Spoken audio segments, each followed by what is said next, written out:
Voilà, mesdames et messieurs, bonjour. Un moment de dialogue enregistré à Luxembourg, à la Cour de justice de l'Union européenne. Nous sommes accueillis par Monsieur le Président Koen Leenaert. Merci, Monsieur Bienvenue. le Président. Qui va dialoguer avec Monsieur Sébastien Van Drogenbroek, professeur à l'Université Saint-Louis, conseiller d'État également. Ce qui a suscité l'envie d'organiser ce dialogue est le dialogue constant et de plus en plus nourri qui existe entre les juridictions, dont la jurisprudence, juridiction et parfois organe de contrôle, dont la jurisprudence s'intéresse au respect des droits humains, aux garanties de respect des droits humains. Alors ici à Luxembourg, la Cour de justice qui, au travers la charte, mais même avant la charte, intégrait dans la jurisprudence une préoccupation pour le respect des droits humains, et également la Cour européenne des droits de l'homme, si on se limite au continent européen, parce qu'il y en a d'autres et d'autres lieux dans le monde, dont le rôle est de veiller à la garantie des droits humains. Et donc ma première question, avant même de nous intéresser aux droits de l'immigration, de l'asile et de l'immigration, sur lequel se centreront les autres questions, est la manière dont ce dialogue des juges s'est installé. On assiste depuis plusieurs décennies à l'installation de ce dialogue des juges sur les fondements, au départ, d'un système qui était plus fragmenté. Différents systèmes, différents angles de contrôle. Ce dialogue survient. Est-ce qu'il survient par les textes, parce que parfois les textes l'appellent, ou est-ce qu'il est survenu même naturellement avant les textes parce qu'il est un besoin naturel face à des questions sociétales difficiles? Peut-être, Monsieur le Président, sur cette question. Merci, Madame la professeure, pour cette question. En réalité, oui, le dialogue s'est installé pour ce qui est de la Cour de justice de l'Union européenne bien avant l'adoption de la Charte des droits fondamentaux de l'Union européenne, pour la simple raison que pendant 5 décennies, il n'y avait pas de texte protégeant les droits humains au niveau de l'Union européenne. Et les prédécesseurs, dans les années 60, 70, 80, ont développé un standard de protection des droits fondamentaux, on dit plus droits fondamentaux que droits humains au niveau de l'Union européenne, ça vient entre parenthèses de l'Allemagne, où on parle de Grundrechte, donc droits fondamentaux, et les collègues ont donc élaboré un standard de protection des droits fondamentaux à partir des traditions constitutionnelles communes des États membres. Donc c'était un standard non écrit que la Cour protégeait en tant que principes généraux du droit de l'Union, dérivés des traditions constitutionnelles communes des États membres. Et ces traditions constitutionnelles communes, la Cour disait à l'époque, se reflétaient dans des instruments de protection des droits humains au niveau international, instruments auxquels tous les États membres avaient adhéré. Évidemment, à côté des pactes onusiens de 1966 sur la protection des droits politiques et civils, des droits sociaux, économiques et culturels, les 2 pactes, il y avait bien sûr en tout premier lieu la Convention européenne des droits de l'homme, dont la Cour disait déjà dans ses arrêts fondateurs, comme Stauder, Internationale Handelsgesellschaft, Nolt, Lieselotte Hauer, dans tous ces arrêts, que cette convention prenait parmi tous ces instruments internationaux de protection des droits humains une place particulière. Et c'était donc le point de référence pour protéger les droits fondamentaux au sein de l'Union, je dirais presque comme un catalogue de droits fondamentaux, ersatz, pour celui qui manquait en droit de l'Union. Après, évidemment, la mise en vigueur en tant que droit primaire de l'Union depuis le 1er décembre 2009 de la Charte des droits fondamentaux de l'Union européenne, la donne a un peu évolué. La charte doit être perçue comme l'équivalent d'un catalogue de droits fondamentaux protégés dans une constitution nationale. Comme on a dans la constitution belge un titre « Les Belges et leurs droits », les droits fondamentaux, ou les Grundrechte dans le Grundgesetz allemand, ou la Déclaration des droits des citoyens, donc en France, 1789, qui est toujours un point de référence pour la constitution de la Ve République. De la même manière, l'ordre juridique de l'Union européenne en tant qu'ordre juridique commun à 27 États pour gérer sur le plan législatif un éventail très large de matières politiques que les États membres ont confié à l'Union européenne en tant que structure de gouvernance commune pour gérer ces matières doivent être gérées au plan législatif, au plan exécutif, d'une manière conforme aux droits fondamentaux. Ces droits fondamentaux sont maintenant énumérés et protégés dans la Charte des droits fondamentaux de l'Union européenne, qui est un texte constitutionnel interne à l'ordre juridique de l'Union.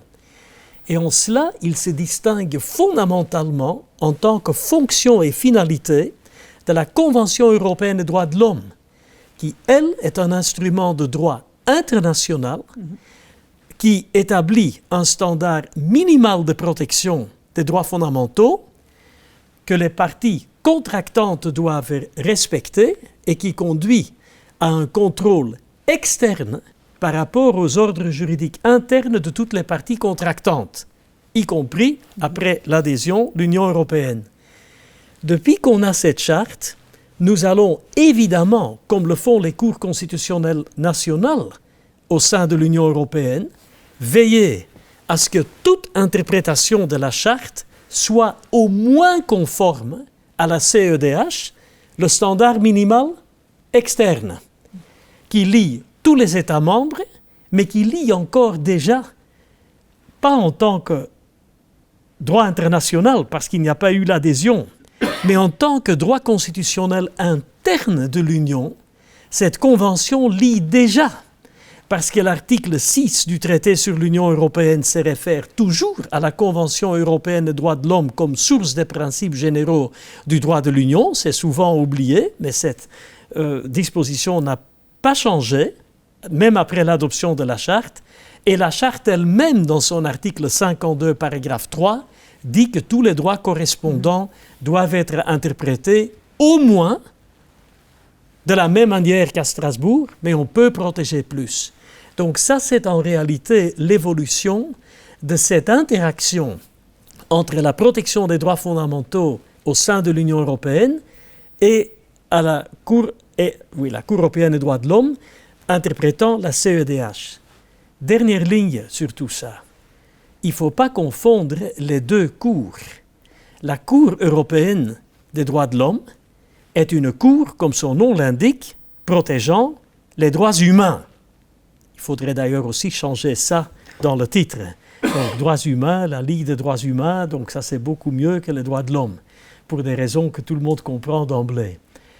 Mais ça, c'est une cour spécialisée pour donc faire respecter ce standard minimal par toutes les parties contractantes.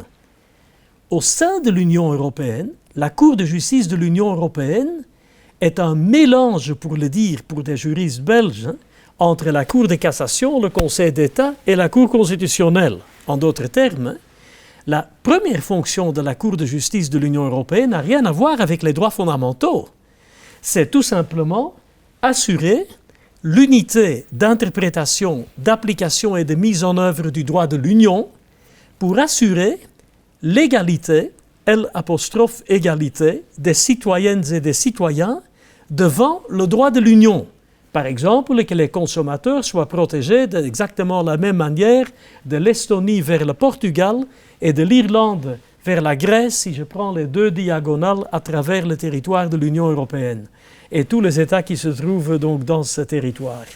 C'est ça la fonction première. Et évidemment, en interprétant ce droit législatif, cette législation de l'Union, nous devons le faire en conformité avec les droits humains, les droits fondamentaux protégés au sein de l'ordre juridique de l'Union, comme la Cour de cassation, en cas de doute sur l'interprétation d'une loi belge, va plutôt l'interpréter en phase avec les droits fondamentaux qu'en contradiction avec ces droits fondamentaux. Donc ça, c'est la façon normale dont nous traitons, dont nous rentrons en contact, si vous voulez, donc avec les droits humains. C'est donc une toute autre optique que celle prévalant à Strasbourg, et c'est peut-être important de le dire d'emblée pour comprendre le rôle des différentes juridictions qui sont traitées ici dans cette conversation.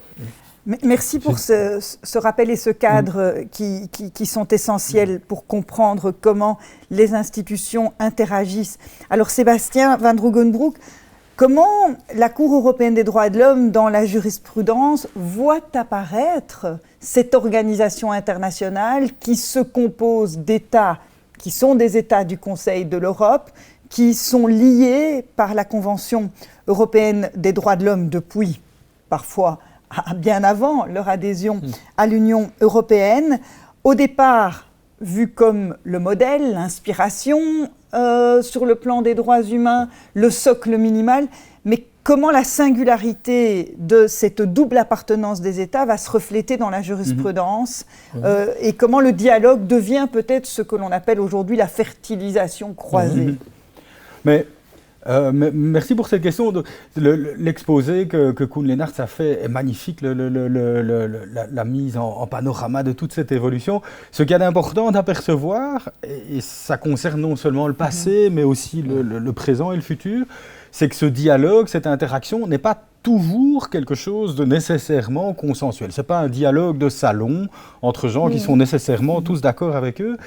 Il y a des tensions, à un moment donné, il y a des rapports qu'on peut appeler des rapports de force qui s'exercent et qui ne sont pas négatifs fondamentalement. Je veux dire, l'histoire de la protection des droits fondamentaux par l'Union européenne est celle d'une tension qui a été sublimée. Et pourquoi la Cour de justice a-t-elle, dans les fins des années 60, début des années 70, commencé à développer, comme Koen Leenaerts l'a rappelé, les principes généraux du droit qui s'inspirent des traditions constitutionnelles communes de la Convention? Pourquoi l'a-t-elle fait?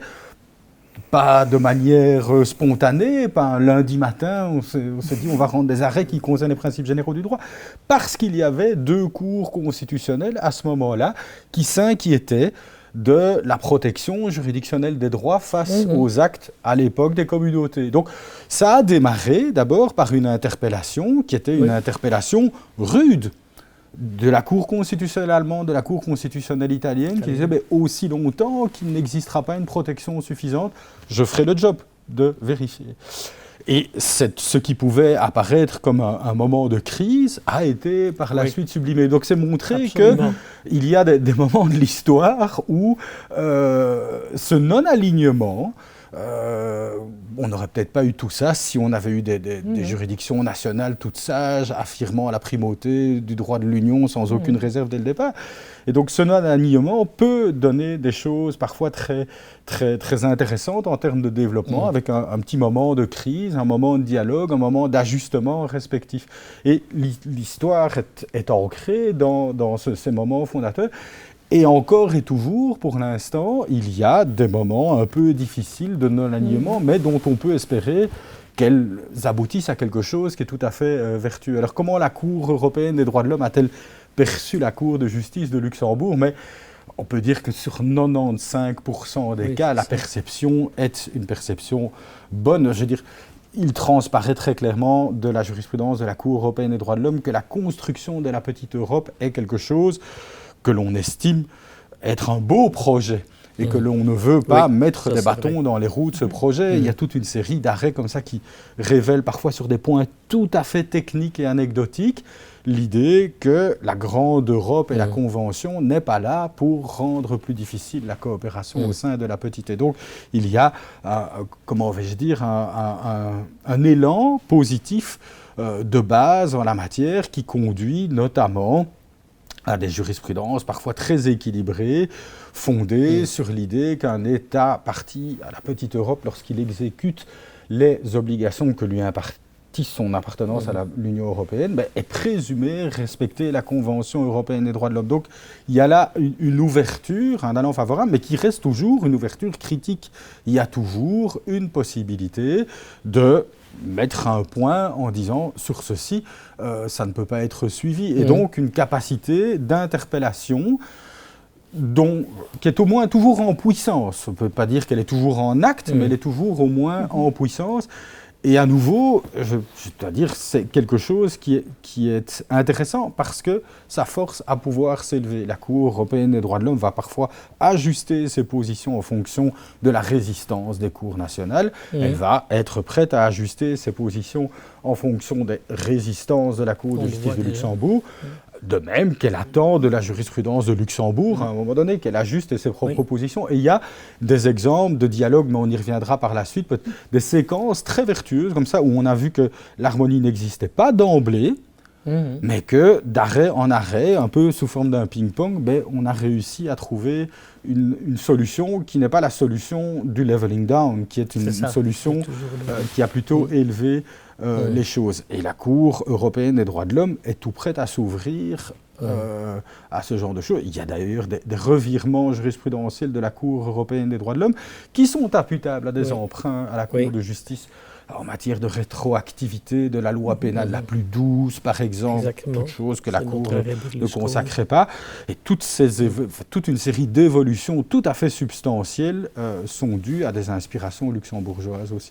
Mais toujours avec une capacité de conserver un dialogue critique et éventuellement d'entrer dans le rapport de force, mais qui est un rapport de force intelligent. Il y a des rapports de force avec des cours nationales, pour l'instant, qui ne sont pas animés de cette volonté d'édifier quelque chose de commun qui soit mieux au départ. Et voilà, mais donc... Merci beaucoup. Alors, venons-en maintenant à la matière migratoire, au droit de l'asile et de l'immigration. Où, bien entendu, nous connaissons votre position de président d'une cour, donc de magistrat et toute la réserve que ça peut imposer sur des affaires en cours, des affaires futures. Et donc, je vous céderai la parole à l'un ou à l'autre et peut-être montrez-moi qui d'entre vous voudrait réagir à l'une ou l'autre des questions. La première question sur ces matières migratoires, c'est la référence explicite ou implicite entre les lignes des deux jurisprudences européennes à la souveraineté des États. Le monde est aujourd'hui un monde construit en États-nations et la référence à la souveraineté revient dans la jurisprudence de la Cour de Strasbourg dès les premières lignes de chaque arrêt qui traite de ces questions. Alors, parfois de manière plus forte ou d'autre, mais c'est la même phrase qui revient, qu'il existe un principe général bien établi en droit international selon lequel les États ont le droit de contrôler l'entrée sur leur territoire, le séjour et l'éloignement des étrangers, cette souveraineté de l'État pouvant être limitée ou devant être limitée au nom du respect dû aux droits fondamentaux. Souveraineté également reconnue à Luxembourg, puisque c'est l'État du droit international que cette division en États-nations, ce qui justifie, ce qui explique l'existence de frontières, avec un autre élément de souveraineté qui est lié au partage des compétences entre le droit national et le droit européen. L'on observe toutefois, mais l'explication est peut-être plus simple que ce que l'on peut croire en observant la jurisprudence, une impression que la Cour de justice de l'Union européenne a accepté parfois de s'éloigner davantage de la référence à la souveraineté. Je prends un exemple, celui du droit au regroupement familial. Il n'est plus contesté dans la jurisprudence de la Cour de justice de l'Union européenne que le droit pour un étranger d'être rejoint par les membres de sa famille est un droit, là où dans la jurisprudence de la Cour européenne des droits de l'homme, le droit pour une famille de choisir un État n'est pas reconnu, sauf exception, sauf si le regroupement n'est pas possible dans le pays d'origine, sauf si l'intérêt supérieur de l'enfant plaide en faveur de cette solution, et sauf encore si un droit particulier, tel celui de l'Union, l'impose. Mais finalement, là où l'on identifierait une vertu à Luxembourg, certains auteurs ont dit, eh bien, Luxembourg va plus loin pour protéger les familles migrantes que Strasbourg, et même de dire entre les lignes c'est un comble. Pourquoi serait-ce un comble? Mais c'est un comble. Mais est-ce que la réponse n'est pas simplement parce que le législateur et le droit secondaire l'a prévu? Et dès que le droit le prévoit, bien évidemment, la Cour le protège. Mais est-ce que sans ce droit secondaire, peut-être au nom de la charte, et je ne pense pas qu'il y ait une réponse claire, oui ou non, on aurait pu imaginer une plus grande modération de la souveraineté des États à Luxembourg qu'à Strasbourg? Je ne sais pas. Si vous voulez. Merci pour cette question qui en réalité illustre parfaitement ce par quoi j'ai commencé. C'est de souligner la position très différente sur le plan institutionnel de la Cour de justice de l'Union européenne et de la Cour européenne des droits de l'homme. J'ai dit la Cour européenne des droits de l'homme est une cour issue du droit international classique. Donc il part dans ses arrêts des maximes généralement acceptées en droit international coutumier. La souveraineté des États, sauf pour ce que, limitativement, ils ont abandonné par voie d'un traité qui les lie, pacta sunt servanda. L'Union européenne est une toute autre entité, comme je l'ai dit. C'est une structure de gouvernance commune avec un pouvoir législatif, un pouvoir exécutif et un pouvoir judiciaire qui correspond en gros à ce qu'on connaît dans un ordre juridique interne d'un État à l'autre à travers le monde, loin au-delà des frontières de l'Union européenne. Le législateur, c'est le Parlement européen avec le Conseil, la majorité qualifiée, majorité parlementaire, le tout sur proposition de la Commission, qui est en fait l'exécutif. La Commission exécute tout ça, par des actes délégués ou par des actes d'exécution. Parfois, le Conseil se réserve l'exécution à lui-même. Et les États mettent tout en œuvre sur le terrain. Donc c'est un énorme appareil de confection de normes, ce qu'on appelle le droit dérivé, qui trouve leur origine compétentielle dans les traités. Parce que c'est à travers les traités que les États membres ont confié ces compétences à la structure de gouvernance commune, qui n'est pas un État, mais qui est quand même une structure de gouvernance commune, un ordre juridique commun, pour exercer une partie de ce qui était au départ leurs propres compétences. Et il faut vraiment remonter à cette compréhension constitutionnelle de base pour comprendre le travail de la Cour de justice en la matière de l'asile, de l'immigration et ainsi de suite. Et je vous illustrerai ça tout de suite avec un arrêt. Un arrêt qui a été très discuté en termes de protection des droits humains, mais qui reflète parfaitement ce que je dis.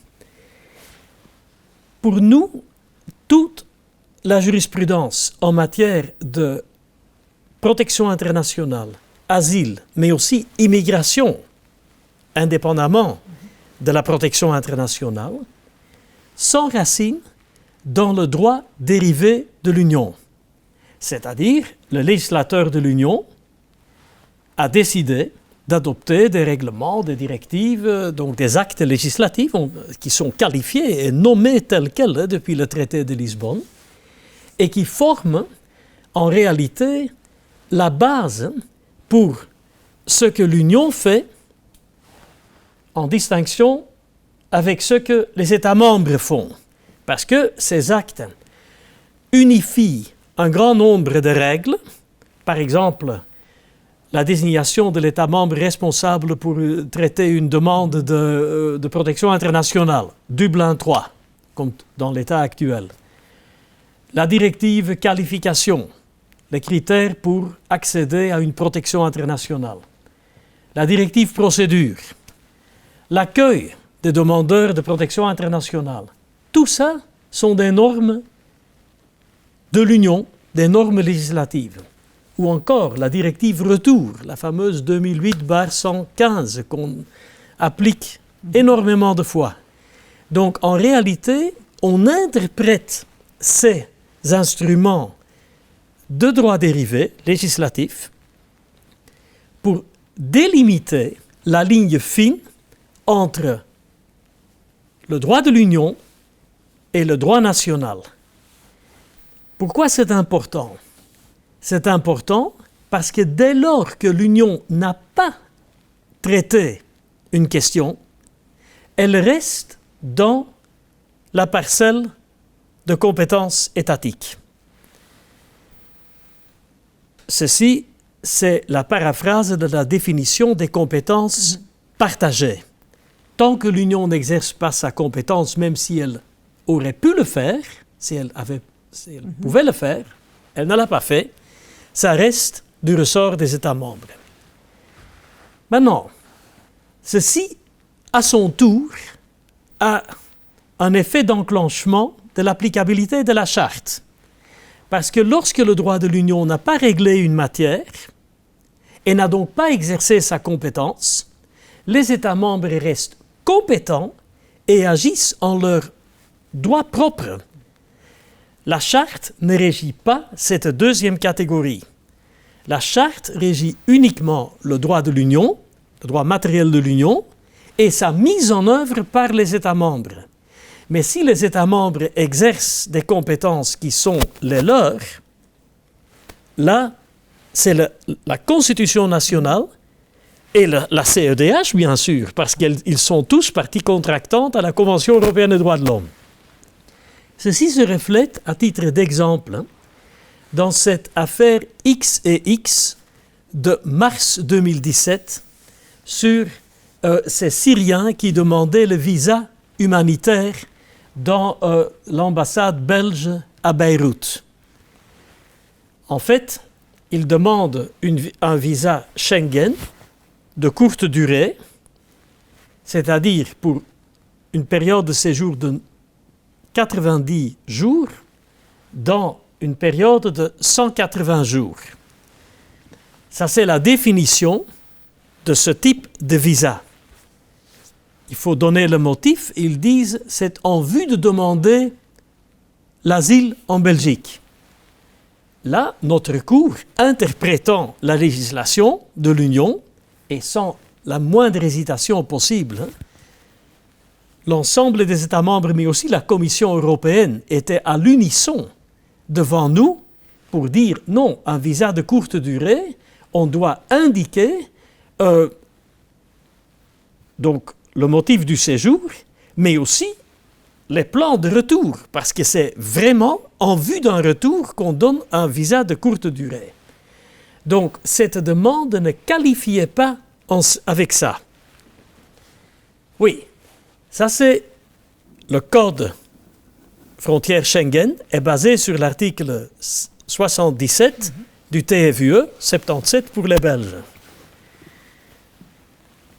Puis l'article 78, ça c'est l'asile, la protection internationale, la législation là. Il n'y avait rien d'utile là, parce que les règles applicables prévoient la demande de protection internationale, c'est l'état de la législation, soit à la frontière d'un État membre, soit sur le territoire d'un État membre, pas dans les postes diplomatiques et consulaires.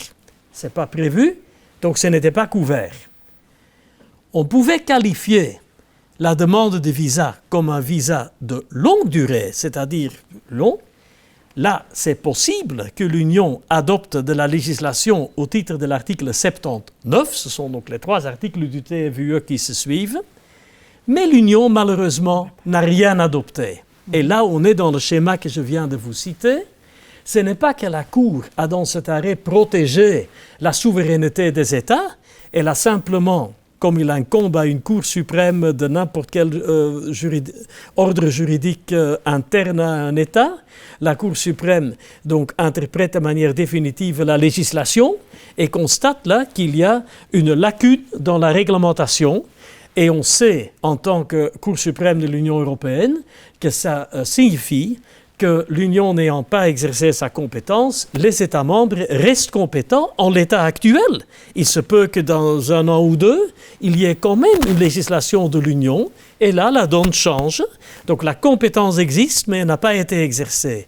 Du coup, c'est du droit national, en l'occurrence le droit belge, et donc, l'État belge exerçant sa compétence de donner ou pas un visa de longue durée, il n'exécute pas le droit de l'Union, il prend sa propre décision sous le contrôle de la Constitution et de la Convention européenne des droits de l'homme.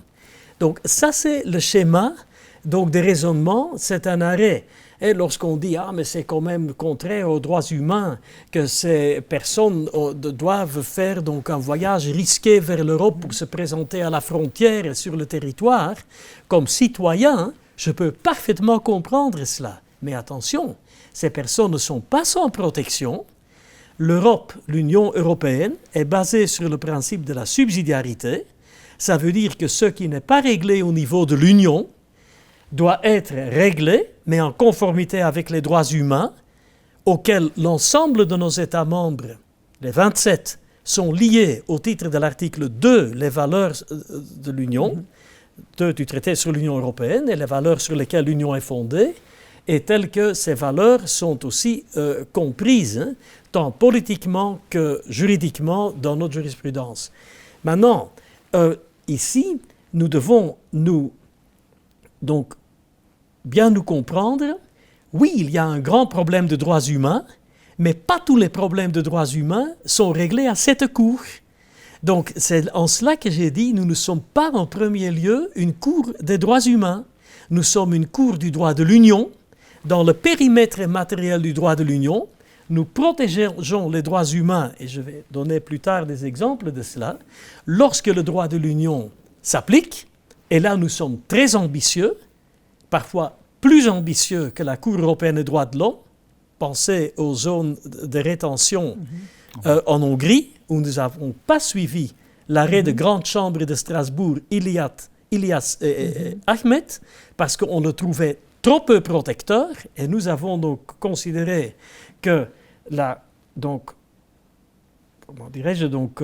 maintien de ces personnes contre leur gré dans ces zones de rétention à Roške et à Tumpa était contraire à l'article 6 de la Charte, alors que, dans des conditions très comparables, la Grande Chambre de la Cour européenne des droits de l'homme avait considéré que l'article 5 de la CEDH n'était pas violé.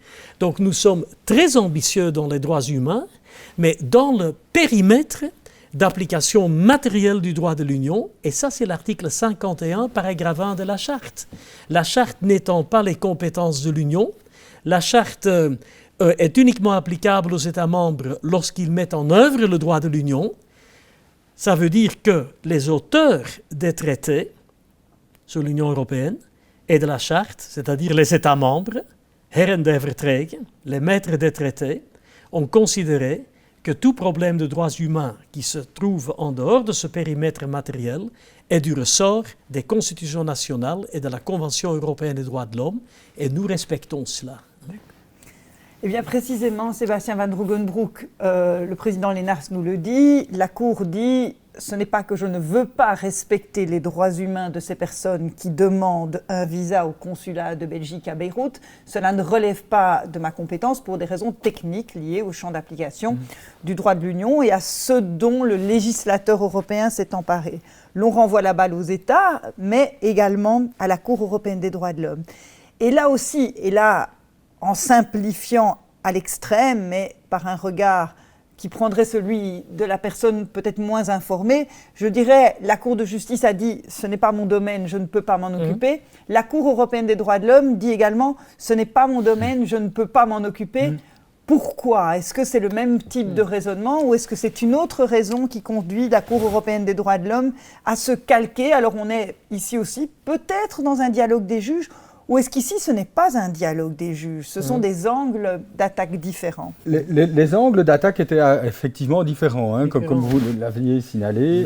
La Cour européenne des droits de l'homme, encore dans les arrêts les plus récents, part du point de vue que, selon une règle de droit bien établie, de droit international public, les États ont la possibilité de déterminer les conditions d'entrée et de sortie de leur territoire, et que la Convention européenne des droits de l'homme ne consacre à ce titre ni un droit à l'asile, ni un droit à l'entrée en tant que tel, ni un droit au regroupement familial, ni un droit au rapatriement par son État. Donc ces droits-là ne sont pas consacrés comme ça. Simplement, la Convention peut être mise en jeu lorsque le refus de ce droit-là indirectement risque de violer ou viole effectivement une disposition de la Convention européenne des droits de l'homme. Donc c'est une protection, ce qu'on appelle par ricochet, c'est latéral. Ce n'est pas le droit comme tel qui est protégé, mais ce sont les éventuels effets du refus du droit qui peuvent engendrer une violation de la Convention, grosso modo. Et donc la porte d'entrée de la protection est toujours une porte d'entrée un peu arrière en la matière, en tout cas sur le plan des principes. Je ne dis pas que ça résulte nécessairement en une jurisprudence qui est très restrictive en la matière, mais les cartes sont distribuées comme ça, et donc il faut pouvoir rentrer là-dedans en franchissant cette porte d'entrée, donc en montrant effectivement qu'il y a dans les effets d'un refus étatique une situation qui peut blesser la Convention européenne des droits de l'homme, et en montrant aussi, et c'est là qu'on va en venir à la question, en montrant que même si la situation peut être contraire à la Convention, l'État à qui on en fait le reproche en est responsable. Et ça, c'est la notion de juridiction des États parties qui rentre en jeu là-dedans et qui peut avoir, en fait, dans son application, un effet équivalent à celui qui a été finalement obtenu à la Cour de justice en disant il n'y a pas de solution sous l'angle de la charte pour ce problème-là, mais qui peut aboutir à dire il n'y a pas de solution sous l'angle de la Convention pour ce problème-là, parce que nul n'en est responsable. Et dans cette affaire des visas, donc finalement on a conclu que la Belgique était l'État interpellé, puisque c'était à son ambassade qu'on s'était adressé, n'était pas responsable de la situation de violation des droits fondamentaux qui était clairement établie. Personne ne contestait qu'il puisse s'agir de traitements inhumains et dégradants. Donc ça n'était pas un problème de démonstration du caractère intolérable de la situation, c'était une question d'imputabilité. La Belgique doit-elle en répondre ?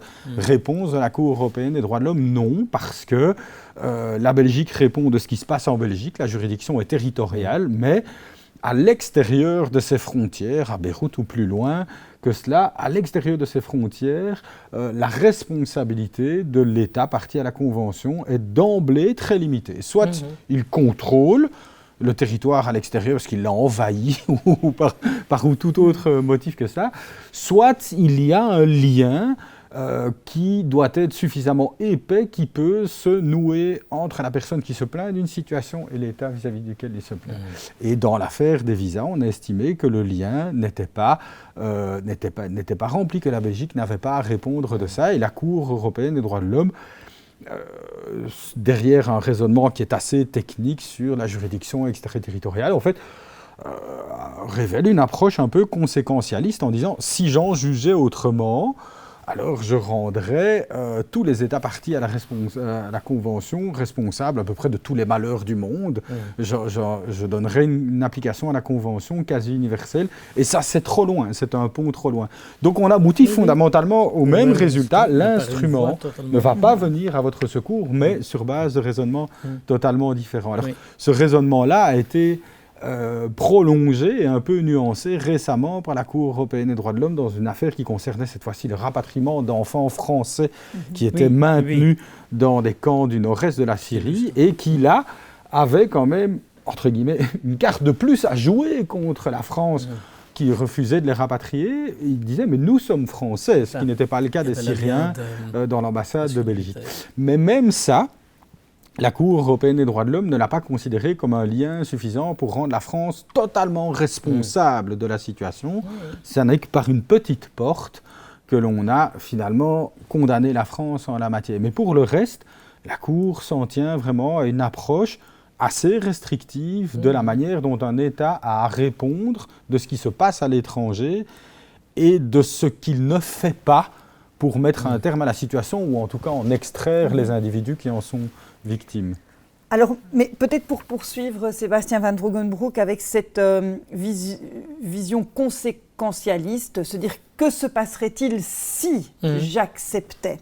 Et si on posait la question dans l'autre sens en disant quelle est la conséquence, et je parle ici bien uniquement des matières d'asile et d'immigration, parce que l'on pourrait en parler dans des tas d'autres secteurs, de cette posture qui consiste à dire c'est aller trop loin, que de me demander de m'en mêler à Luxembourg pour des questions plus techniques. Ce n'est pas dans mon mandat, à Strasbourg, mais aussi finalement, ce n'est pas dans mon mandat de m'occuper de ce qui se passe à l'intérieur de mes frontières.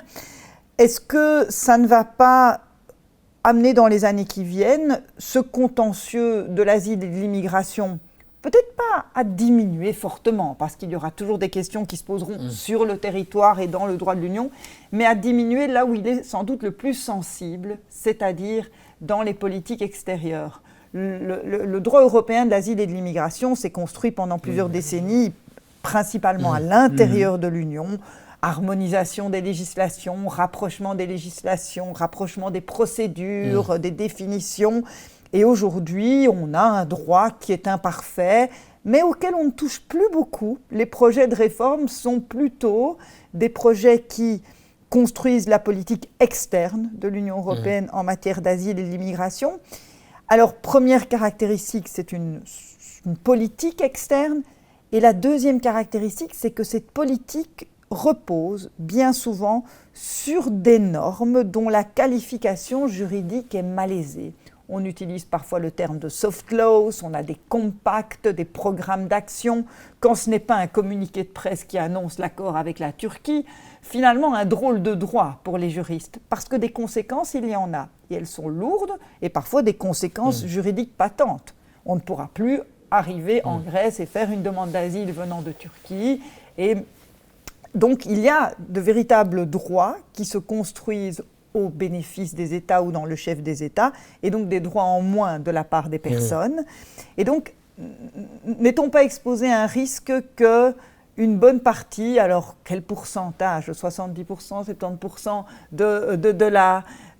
du contentieux migratoire affectant les droits fondamentaux tombe finalement en dehors de la surveillance, vigilance des deux cours européennes. Alors peut-être là, le problème est plus politique que juridique et qu'on ne sait pas y répondre en l'état actuel du droit, mais est-ce que vous partagez cette inquiétude ou est-ce que vous avez l'impression qu'à la faveur de cette fertilisation croisée, du dialogue des juges, des pistes vont pouvoir néanmoins se dégager pour que tout ce pan de la politique européenne d'asile et de l'immigration dans son volet juridique fasse l'objet d'une quelconque surveillance. Merci beaucoup. D'abord, je ne partage pas du tout cette inquiétude, que ce soit très clair dès le départ, et je vais le motiver. Mais d'abord, je voudrais ponctuellement réagir. La Cour de justice n'a pas décidé, dans cette affaire du visa humanitaire de longue durée, que ce n'était pas dans son mandat.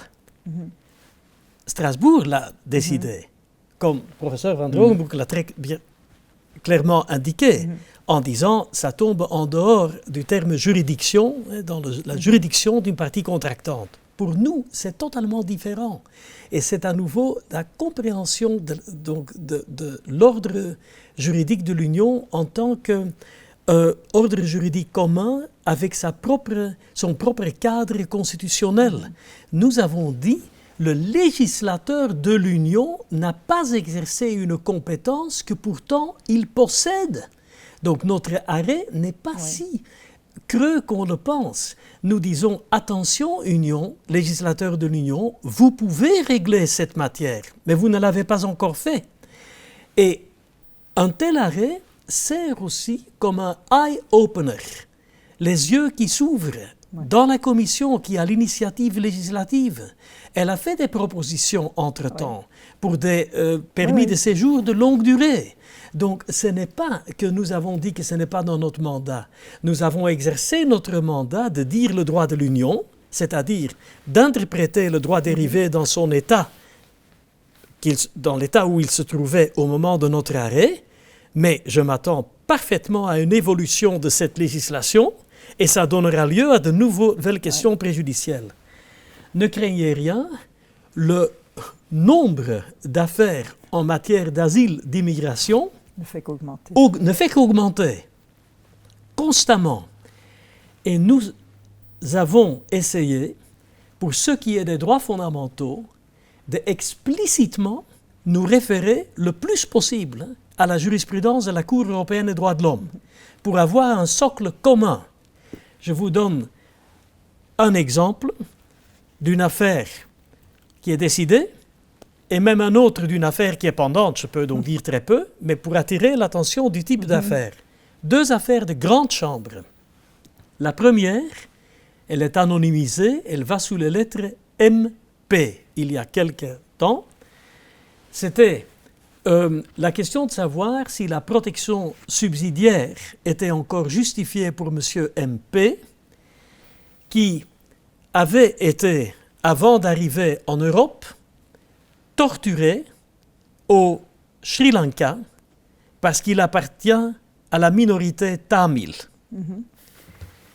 Et l'idée était, ici en Europe, oui, mais ce monsieur, maintenant, cette lutte, elle s'est apaisée, il y a eu un accord, il n'est plus véritablement en état de nécessité s'il va là, donc il n'y a plus de risque, les circonstances ont changé, on peut le renvoyer.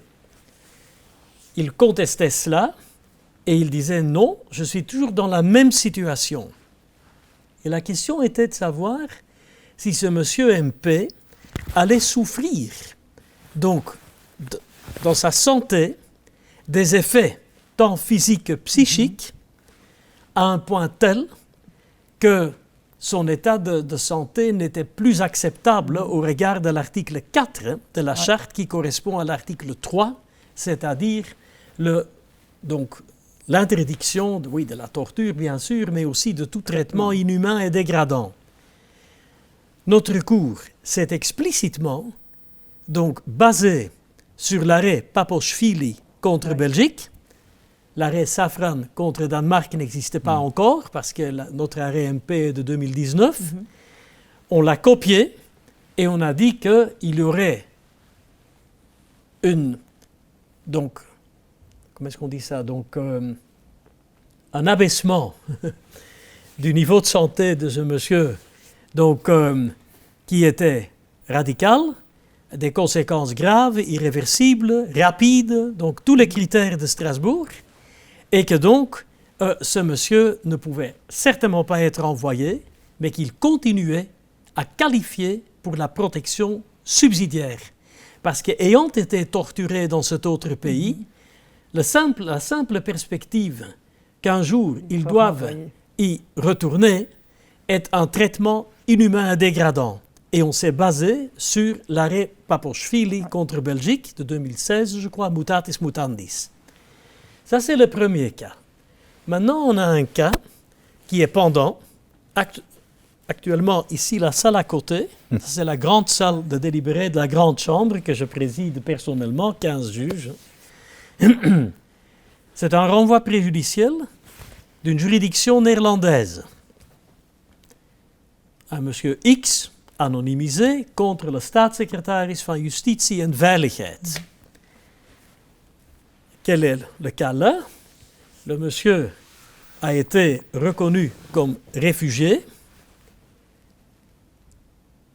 mais on dit que les circonstances ne sont plus là, qu'en fait, ce statut cesse, mais qu'il devrait retourner, en l'occurrence, en Russie. Quel est le problème? Il souffre d'un cancer et il a un traitement pour le cancer. Ce traitement peut être poursuivi en Russie, ça ce n'est pas le problème. Mais le problème, c'est que pour combattre sa douleur, il doit prendre, je ne savais pas que ça existait, du cannabis thérapeutique. Ce qui est permis aux Pays-Bas, mais pas en Russie.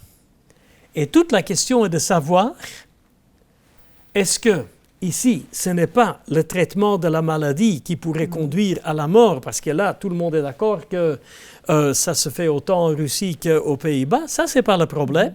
Il s'agit de cette souffrance, donc de la qualité de la vie. Est-ce que la souffrance, indépendamment de la maladie qui affecte l'état de santé, doit être prise en compte à titre autonome, et son aggravation, est-ce que les critères Paposhvili et maintenant Safran contre Danemark, parce que maintenant on possède l'arrêt, s'appliquent ou pas? Ça, c'est la question qu'on a délibérée. L'arrêt sera rendu en novembre, le 22 novembre.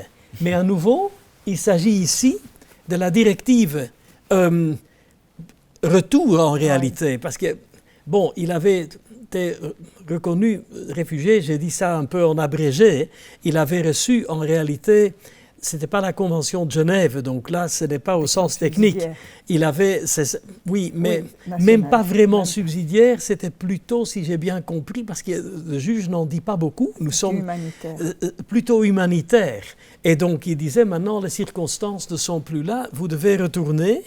Et donc, ça c'est la directive retour et la question de savoir si donc il faut prendre en compte cette augmentation de la souffrance et si oui, dans quelles conditions, quelles sont les limites, etc.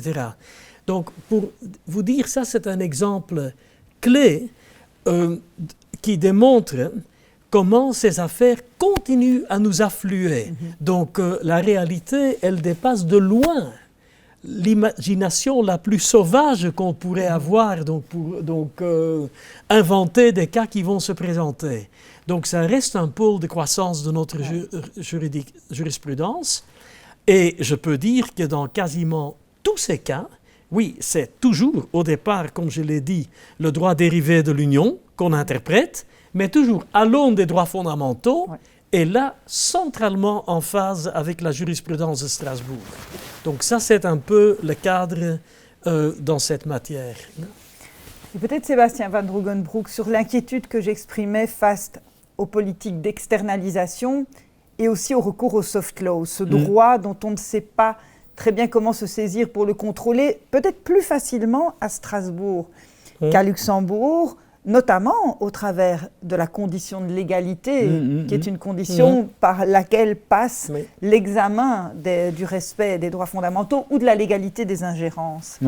Alors, concernant l'externalisation, donc il y a effectivement une donnée qui s'est concrétisée à la faveur de l'affaire des visas dont on a parlé et de cette affaire récente sur le rapatriement des enfants français. C'est clairement le champ d'application de la Convention et de la responsabilité des États demeure avant tout territorial. Et l'extraterritorialité est, pour de longues années à venir, considérée comme l'exception. Je veux dire, l'affaire des visas, c'était la grande chambre de la Cour, l'affaire française, c'est la grande chambre de la Cour. Donc, on ne dit pas à 2 ans d'intervalle, grosso modo, la même chose pour changer d'avis la 3e année. Donc là, il y a clairement une voie qui est indiquée avec une frontière, dans tous les sens du terme, qui est tracée, qui est encore un peu poreuse, mais le principe reste dans la territorialité et l'extraterritorialité est l'exception. Alors ça ne veut pas dire que, hors de ces frontières, un État peut faire ou participer à n'importe quoi. Je veux dire, il y a des affaires anciennes qui n'ont pas été remises en cause à propos de vedettes de la marine italienne qui vont repousser des personnes en Méditerranée avant qu'elles ne rentrent dans les zones territoriales. Là, c'est évident que l'Italie est responsable de ce genre de choses. Mais l'enseignement récent en la matière, c'est que ça fait partie de l'exception. Alors, l'autre question qui concerne la nature un peu sombre des instruments qui organisent tout ça, donc d'arrangements qui ne sont pas conclus sous forme de traités ou de protocoles ou autres. Est-ce que la Convention européenne des droits de l'homme est en mesure de fournir un instrument apte à discipliner un peu cette anarchie juridique? Je ne suis pas sûr, parce que la conception de la légalité qui a été développée par la Cour européenne des droits de l'homme depuis de très nombreuses années est une conception, en tout cas sur le plan des sources formelles, qui est assez souple. On dit c'est quoi une loi dont l'existence subordonne la possibilité de limiter les limitations aux droits et libertés? Ce n'est pas nécessairement une loi du Parlement, il ne doit pas y avoir une délibération parlementaire. Ça peut être toute norme juridique quelconque pourvu qu'elle soit accessible et prévisible. Là, c'est effectivement peut-être là que le problème peut se poser, mais la délibération parlementaire n'est pas considérée comme une condition sine qua non de l'autorisation d'ingérence, et cela reste quand même un mode de raisonnement qui traverse les époques, qui est toujours un peu surprenant dans une tradition belge, par exemple, où on considère que les libertés doivent s'exercer à l'abri de la loi, que l'on puisse être totalement indifférent à la délibération parlementaire. Voilà, c'est interpellant, mais à la fois, la Cour doit, entre guillemets, superviser des ordres juridiques qui ont des conceptions, des sources formelles du droit très très différentes, et donc on peut comprendre qu'il n'y ait pas d'exclusive en la matière. parfois, la jurisprudence de Luxembourg, au nom sur base de l'article 52, paragraphe 1er de la Charte, puisque là aussi les limitations doivent être prévues par la loi, parfois on voit poindre des conceptions un peu plus exigeantes, où le Parlement, le Parlement ne peut pas être totalement mis sur le côté, en tout cas quand il s'agit de la liberté d'aller et venir. On voit quand même quelque chose qui pointe un peu plus dans le sens de...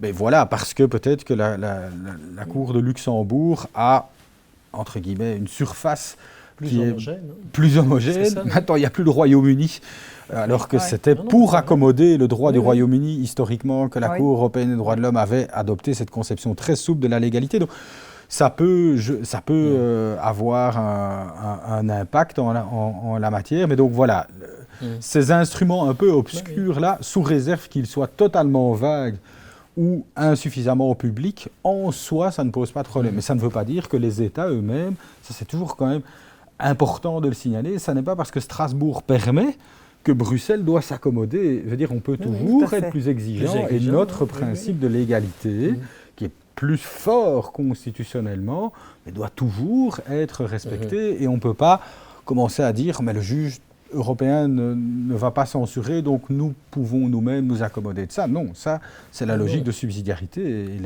les traditions constitutionnelles doivent l'emporter quand elles protègent mieux, évidemment.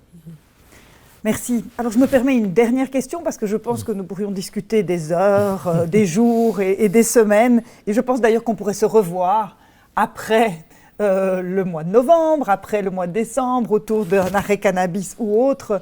C'est une jurisprudence qui évolue en permanence dans les deux juridictions. Sortons peut-être alors du cadre européen pour nous tourner vers Genève et les comités onusiens.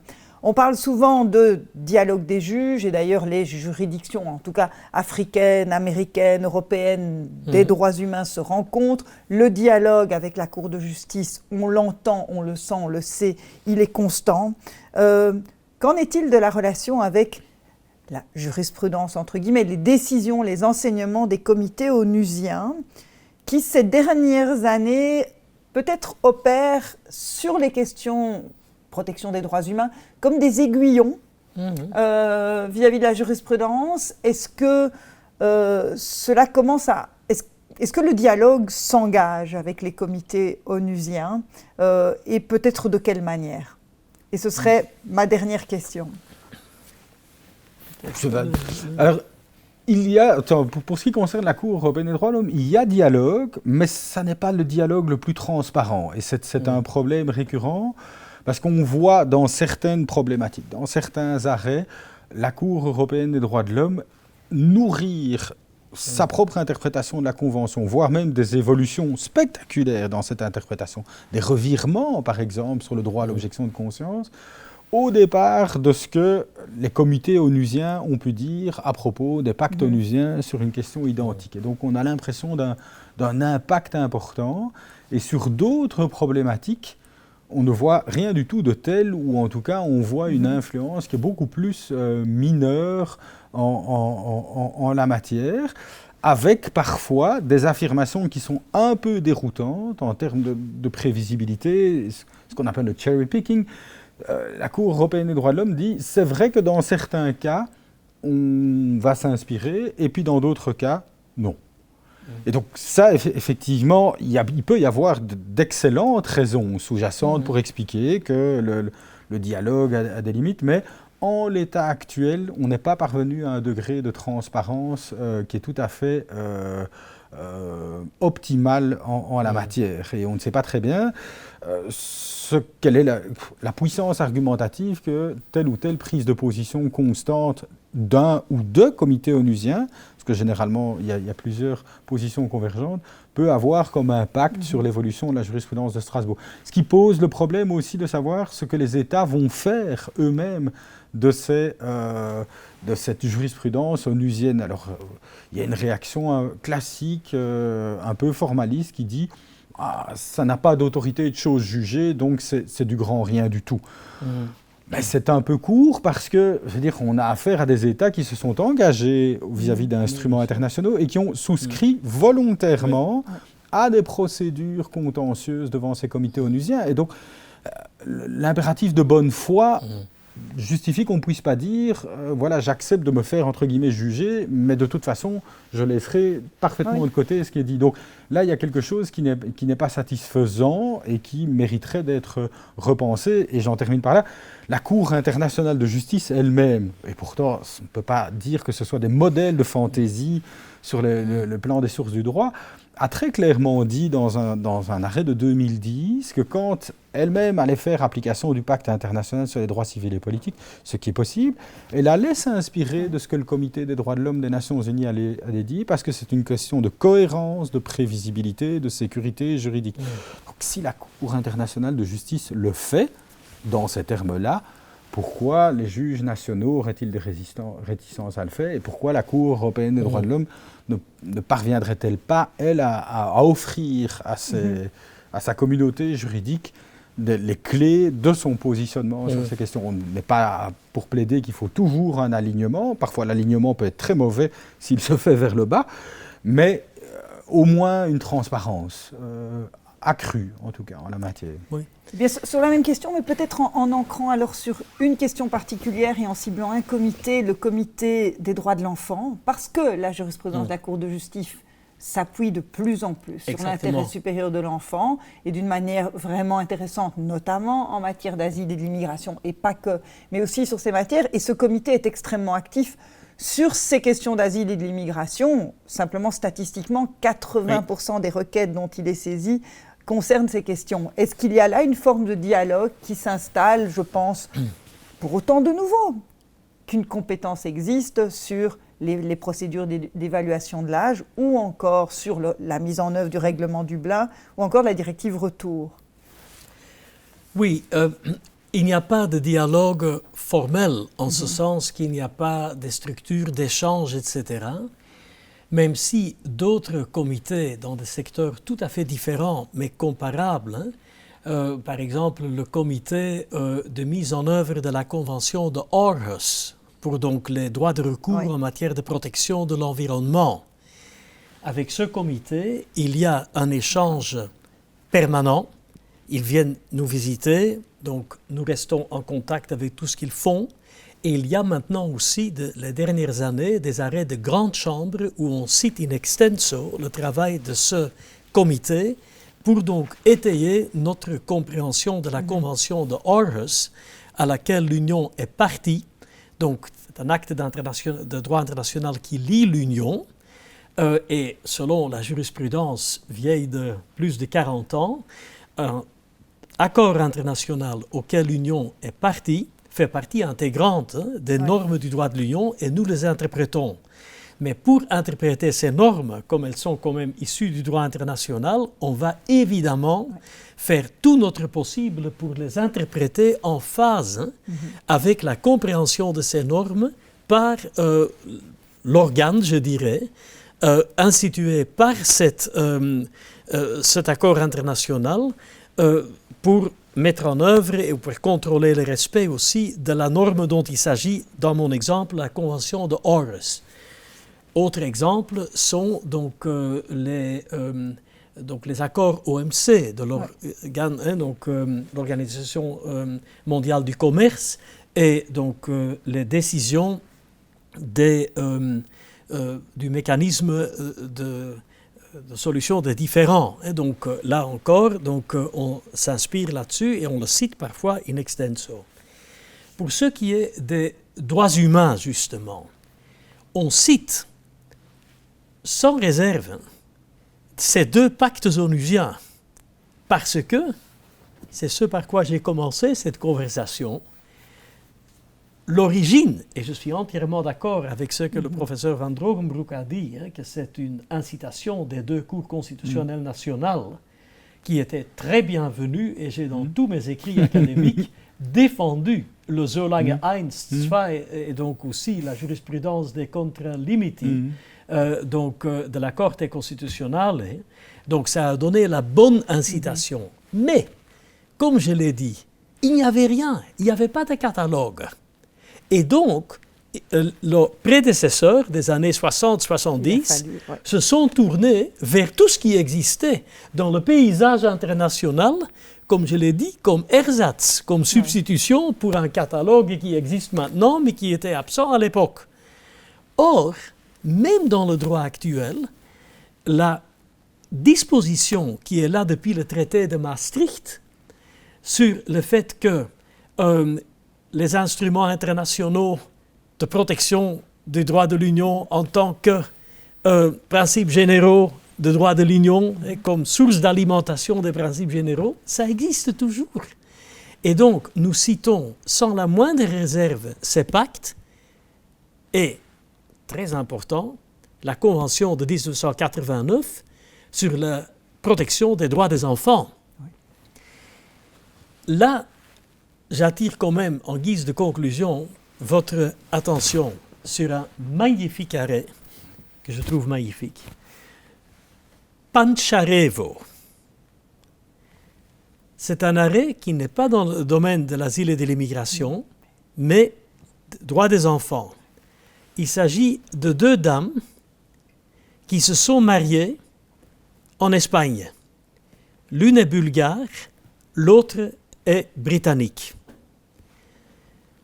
Ces deux dames ont un enfant né d'une d'elles, mais ce que la loi espagnole permet, il n'est pas connu de laquelle des deux dames cet enfant est issu. Pour ne pas avoir une mère et une co-mère, mais deux mères à vrai pied d'égalité.